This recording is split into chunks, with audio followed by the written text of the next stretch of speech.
Maka kalau boleh saya berpesan anak-anakku yang ada di tempat ini, para mutakharrij dan mutakharrijah, saya pesan apa yang selama ini sudah didapatkan jangan diputus dengan takharruj pada hari ini, tapi terus sambung pipa ilmu itu.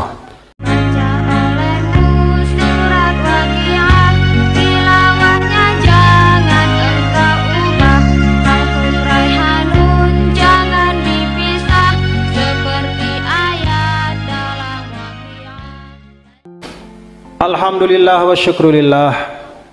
Pada siang hari ini saya Muhammad Zainul Majdi, bukan profesor saya nak ya, itu kelebihan Pak Kiai. Saya belum profesor, masih jauh dari profesor. Saya Muhammad Zainul Majdi, thalibu ilmin, dan saya alhamdulillah kebetulan juga ketika dulu belajar di Nahdlatul Wathon, saya juga lulusan dari madrasah pertama di Nahdlatul Wathon yang namanya Madrasah Muallimin Nahdlatul Wathon. Jadi begitu hadir di tempat ini dan melihat ada tulisan Muallimin dan Muallimat, ini mengingatkan kepada sekolah saya.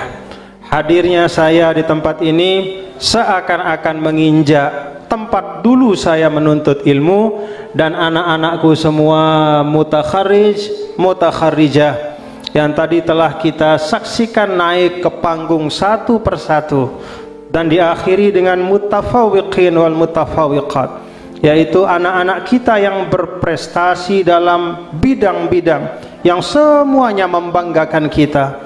Melihat anak-anak kita seperti melihat diri saya sendiri lebih dari 20 tahun yang lalu.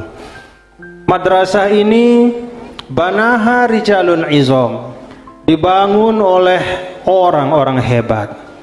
Salah satu dari ukuran sederhana dari keikhlasan seorang muassis, dari ketulusan seorang pendiri, dari penggagas suatu perjuangan adalah apabila Allah menjaga perjuangannya jauh setelah muassisnya diwafatkan oleh Allah Subhanahu wa taala. Dulu guru kami Al-Maghfurlah Maulana Syekh di Pancor, Tuan Guru Kiai Haji Muhammad Zainuddin Abdul Majid, yang juga satu guru dengan banyak para masyayikh di tanah Jawa. Satu guru dengan Kiai Ali Maksum, Mbah Kiai Ali Maksum. Satu guru dengan Mbah Kiai As'ad Syamsul Arifin di Situbondo, dan banyak para masyayikh di tanah Jawa, dan saya yakin banyak para masyayikh yang ada di Jombang bil khusus di Tambak Beras juga satu pohon ilmu, satu guru dengan beliau ketika dulu belajar di Madrasah Sholatiyah yang ada di Tanah Suci Makkah. Beliau sering menyampaikan bahwa yang paling berharga di dalam kehidupan kita bapak-bapak dan ibu adalah keberkahan. Bahasa Sasak sering beliau sampaikan, kira-kira kalau bunyinya bahasa Sasak, mun mek gita keberkahan sino le embe tauna pasti mek palik ya embe aningna. Nah, saya nggak tahu bahasa Jawanya. Kalau kamu bisa lihat keberkahan itu di mana, pasti kamu akan kejar dengan harga apapun. Maka beliau sering menyampaikan bahwa apa yang beliau dakwahkan ketika pulang dari Tanah Suci Mekah di Lombok, mulai dari 1937 mendirikan Madrasah Muallimin Nahdlatul Wathon, lalu 1943 mendirikan Madrasah Muallimat Nahdlatul Banat. Beliau sering sampaikan bahwa yang membawa kaki saya untuk sampai bisa meletakkan batu pertama, yang membuat saya diberikan kekuatan oleh Allah untuk bisa mendirikan madrasah, bukanlah karena ilmu saya. Banyak sahabat-sahabat saya dulu di Sholatiyah, kata beliau, sebagai tawaduan dari beliau, jauh lebih alim dibanding saya.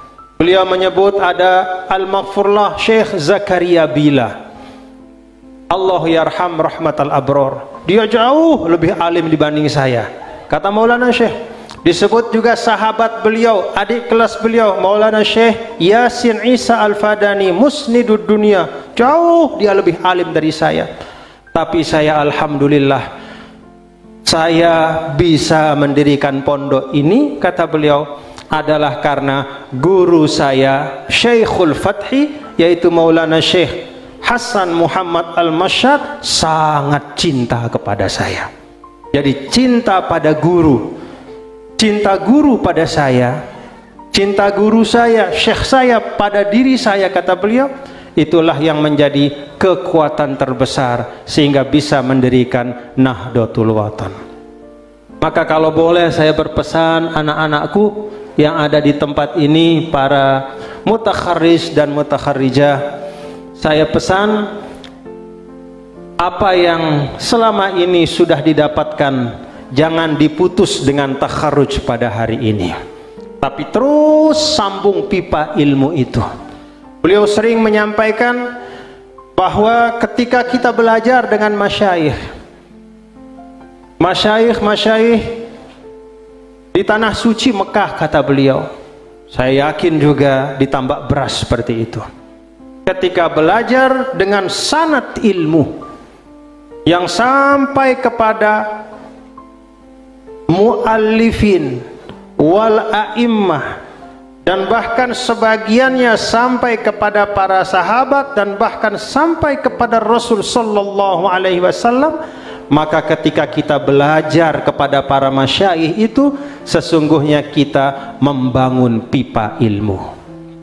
Pipa ilmu itu ketika sanadnya jelas, maka aliran air walaupun sekecil apapun dia akan sampai dari hulu sampai ke hilir dengan kejernihan yang sama. Tapi kalau pipa ilmu itu rusak, walaupun dia besar, airnya di hulu itu jernih dan deras, tapi ketika di tengah-tengah itu ada robekan-robekan, ada patahan-patahan, maka masuk lumpur di situ, dan ketika sampai di hilir tidak lagi jernih seperti semula. Bagaimana memelihara pipa ilmu? Sambung silaturahim kepada para masyayikh kalian. Itulah yang saya ingin sampaikan yang pertama.